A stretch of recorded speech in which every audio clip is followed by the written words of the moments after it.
የቀኝ የአንጎል ክፍልህና የግራ አንጎል ክፍል አንድ አይደለም። የቀኙ ሞር መንፈሳዊ ነው። ተመስጦ ይወዳል፣ ዜማ ይወዳል፣ ጥበብ ይወዳል፣ ቋንቋ የሚባል አይወድም፣ ክርክር አይወድም፣ ሎጂክ አይወድም። ሎጂክ በቃ WH ኩዌሽን አይልም።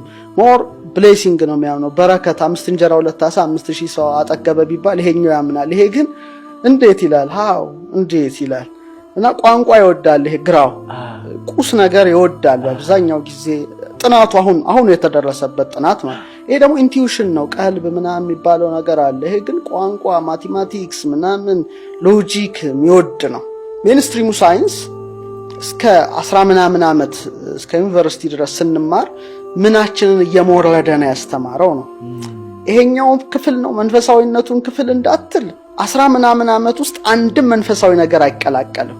አንድም ቦታ ስለ ፈጣሪ ስለ አምላክ ተወጭራሽ አይታሰብም። እንደውም ዝንጀሮ ነው ተባላል አለቀ። እና ይሄንን ነው በጣም በቃ እንትን ብሎ ስለ አድርጎ ይሄን ደንዝዞ ኦሬዲ ሎክድ ሆኗል፣ ተቆልፏል። መንፈሳዊ በረከት ማግኘት አትችልም። ስለዚህ ግራህ ነው፣ ለግራህ ነው የተሰጠው። ስኩዌር ነው። እሳት ውሃንም ለማተር ነው የኖርከው። ትምህርትም ማተር ነው። ቁስ ነህ አንተ ራስህ፣ ለቁስ ነው የኖርከው እንጂ መንፈስ እንዳለ ነፍስ እንዳለ አታውቅም። እኔ ብዙ ጊዜ ለምሳሌ መጽሐፍ ቅዱስ ሳነብ የሚገርመኝ ነገር አለና ለምሳሌ ሐዋርያት ከጌታ ጋር ያሉ ብዙ ታበርክቶ ይመግባቸዋል፣ ይታመሙ ይፈውሳቸዋል። የበረከት ኑሮ ነው እና ሞትን ድል አድርጎ ከተነሳ በኋላ ወደ ቀደመ ስራቸው የሄዱበት ታሪክ የጥብርያዶሱ ይገርመኛልና አሳ ወደ ማጥመድ ስራ ተመለሱ። ወደ ኋላ ወደ ልፋቱ ህይወትና ይታገላል። አንድም አሳ መረብ ውስጥ አልገባም ይላል እና መረቡን በቀኝ ጣሉት ይላል። በቀኝ ሲጥሉት 153 አሳዎች ተገኙ ነው። ትልልቅ አሳዎች ናቸውና መረቡ አልተቀደደም።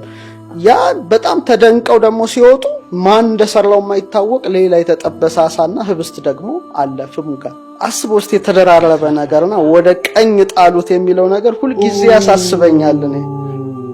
እና ቀኝን መከተል፣ ቀኝ ኃይል ነው፣ ቀኝ ብርታት ነው፣ ቀኝ ጥንካሬ ነውና ዓለሙ ግን በቃ ስግብግቡ ዓለም ወደ ግራ ነው የሚመራ፣ ግራ ነው የሚያጋባ። ለቁስ ነው ብትኖረው አለቀለ በቃ ቁስን ካጣህና ከአንድ ዕውቀት ወደ ሌላ ዕውቀት መሻገር ነው የሚሉት ከቀኝ ወደ ግራ። ለኔ ግን ስሜት አይሰጠኝም።